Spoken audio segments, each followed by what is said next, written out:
여러분 안녕하세요. 김동호입니다.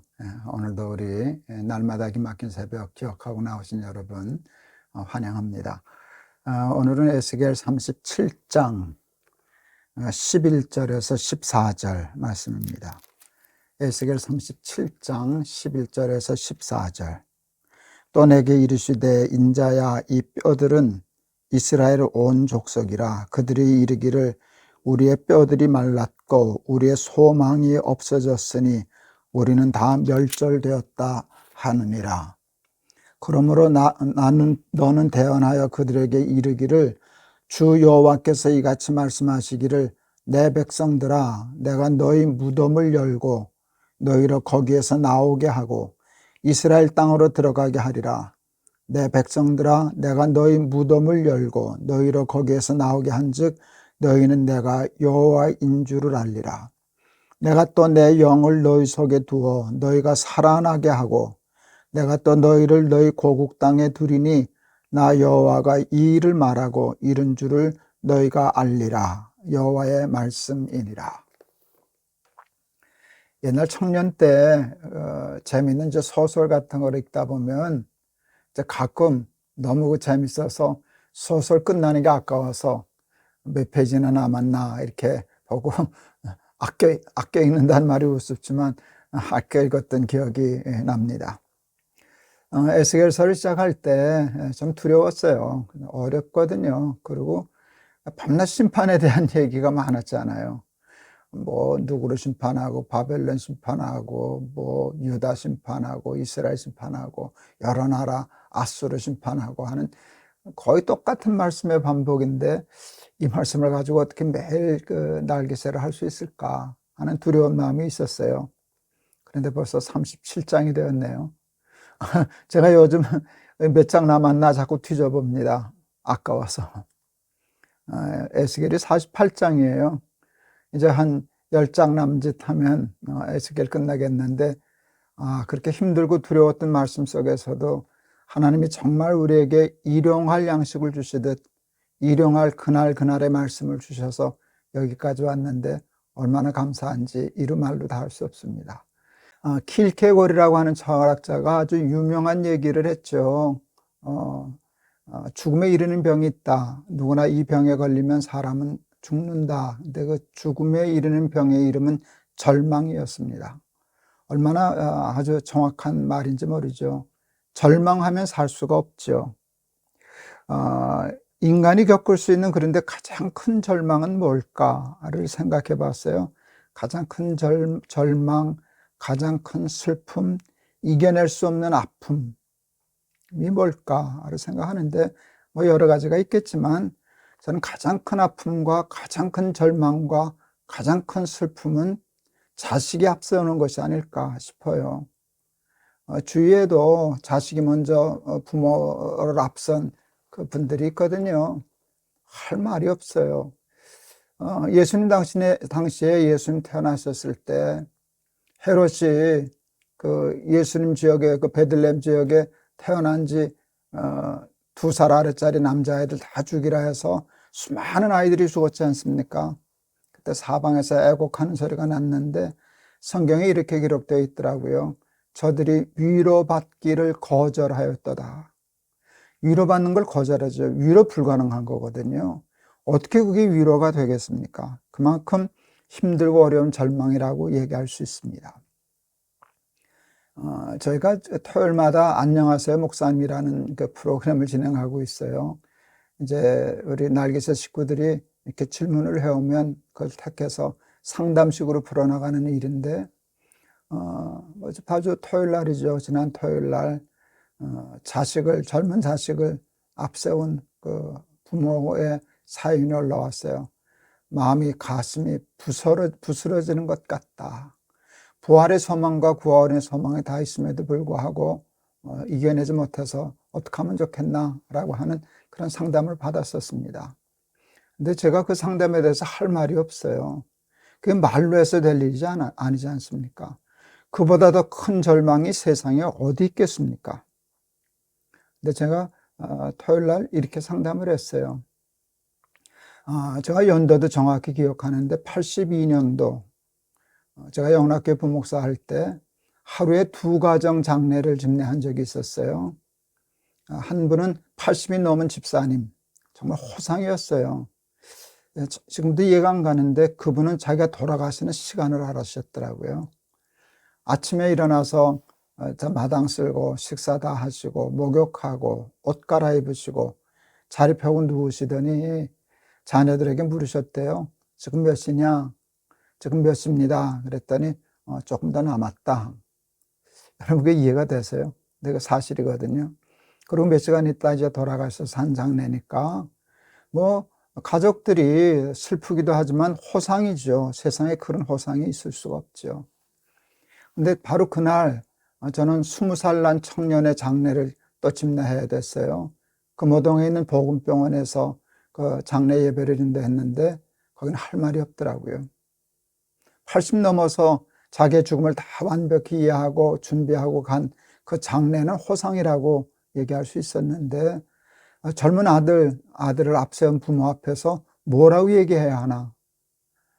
그랬을 때 정말 앞이 막막하더라고요. 근데 제가 계시록에 있는 말씀을 했어요. 지금 이후로 주 안에서 죽는 자는 복이 있도다. 제가 그 말씀을 읽으면서 엉뚱한 말을 했었죠. 호상입니다. 그랬어요. 이 죽음도 호상입니다. 그러니까 당황하죠. 부모님도 당황하고 그 주변에 있던 우리 교인들도 다 당황했어요. 제가 얘기했어요. 호상의 조건은 나이가 아닙니다. 그리고 뭐 자녀들이 잘 되고 뭐 그게 아닙니다. 주 안에서 죽은 죽음은 호상이고 주 밖에서 죽은 죽음은 어떤 조건이 붙어도 절대로 호상이 될 수 없습니다. 우리 아들은 다른 건 다 섭섭하고 안타까운 게 많지만 가장 중요한 주 안에서의 죽음이 아닙니까? 그러므로 이 죽음은 호상입니다. 그럴 때 그냥 그 부모님들의 얼굴이 확 펴지더라고요. 그건 정말 위로가 되더라고요. 아들의 죽음을 호상이라고 얘기할 수 있는 건 부활의 소망, 구원의 소망밖에는 없는 거거든요. 제가 토요일 날 그 상담을 진행하면서 또 이렇게 얘기를 했어요. 예수님이 무덤에 갇혔을 때 여인들이 무덤을 찾아 올라가잖아요. 예. 그런데 주일날 올라가는데 천사들이 나타나서 그렇게 하죠. 너희들은 살아있는 자를 왜 죽은 자 가운데서 찾느냐? 예수님 부활하셨거든요. 제가 우리 그 자식을 잃은 부모에게 그 얘기를 했어요. 왜 딸이 살아있는데 죽은 것만 생각하냐? 왜 딸을 죽음 속에서만 찾으려고 하냐? 구원 얻었지 않냐? 지금 하나님 나라의 생명으로 가 있지 않냐? 왜 산 딸을 죽은 딸로 생각하고 마음 아파하냐? 그 말씀을 드렸었어요. 여러분 고린도전서 15장에 보면 바울의 기가 막힌 사망에 대한 선포가 있어요. 사망아 너의 쏘는 것이 어디 있느냐? 사망아 너의 이기는 것이 어디 있느냐? 사망에 쏘는 것은 죄요 죄의 권능은 율법이라. 우리에게 우리 주 예수 그리스도로 말미암아 이김을 주시는 하나님께 감사하노니 그러므로 너희는 흔들리지 말고 더욱더 주의 일에 힘쓰는 자들이 되라. 이게 바울의 고백 아닙니까? 여러분 사망에 대하여 그 절망 중에 절망에 대해서 소리칠 수 있는 그것이 어디 있겠습니까? 근데 그게 부활의 소망이에요. 믿음은 우리에게 소망을 주어요.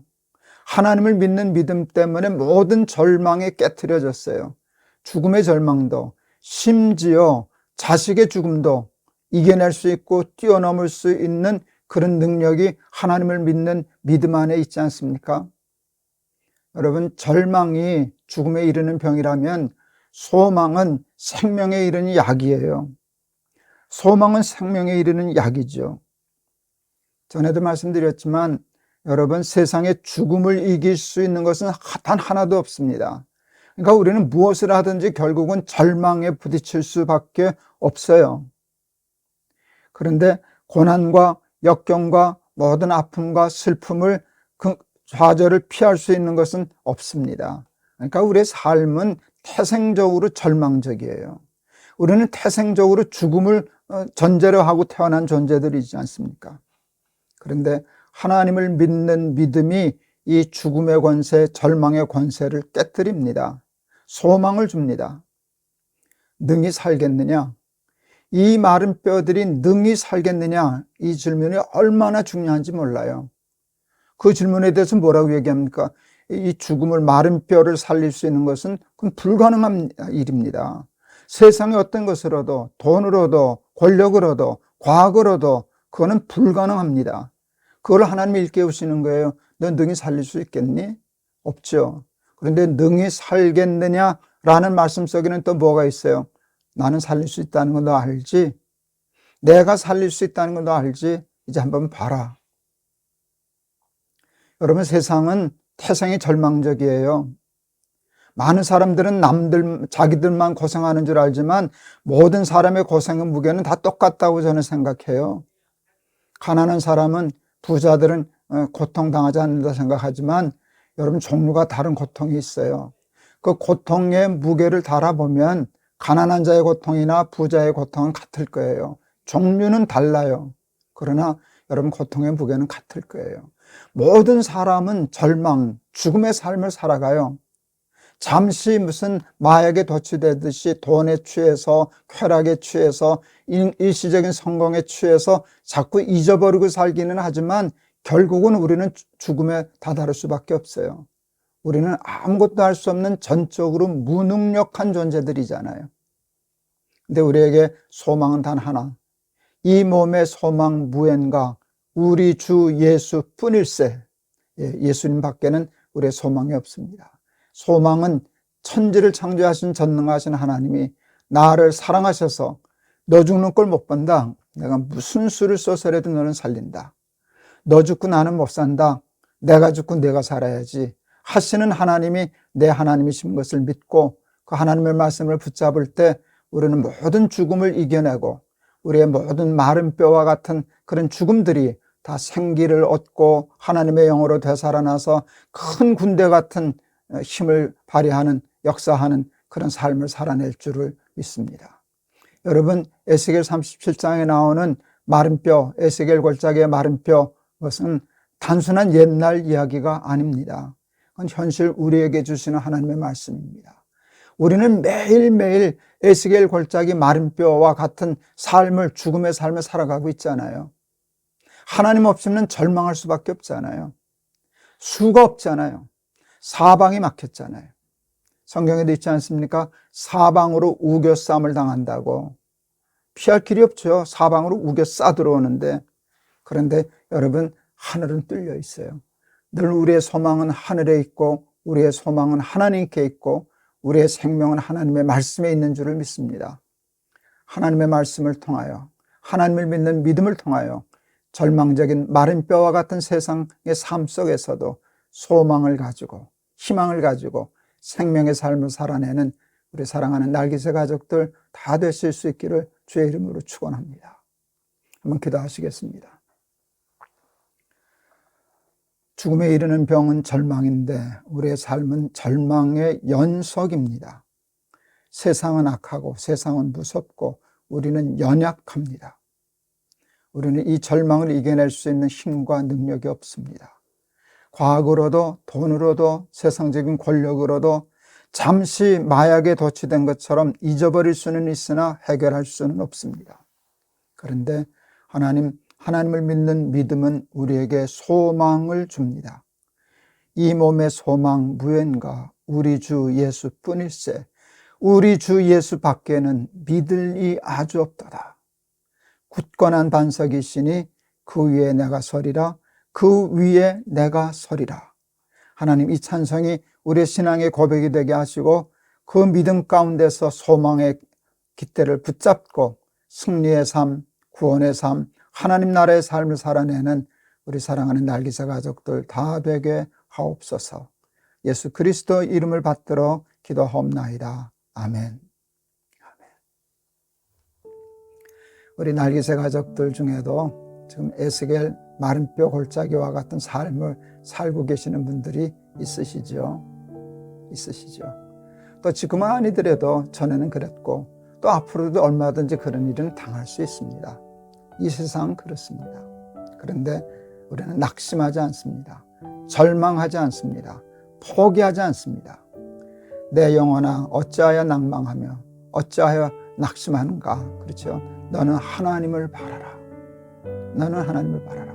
나는 하나님을 바라리라 하는 시편의 고백처럼 힘들고 어려울 때마다 내가 산을 향하여 눈을 들리라. 나의 도움이 어디서 올까? 나의 도움이 천지를 지으신 여호와에게서로다 라는 믿음의 고백을 통하여 절망 중에도 소망을 품고 생명의 삶을 살아내는 우리 사랑하는 날개새 가족들 다 되시기를 축원합니다. 여러분 감사합니다.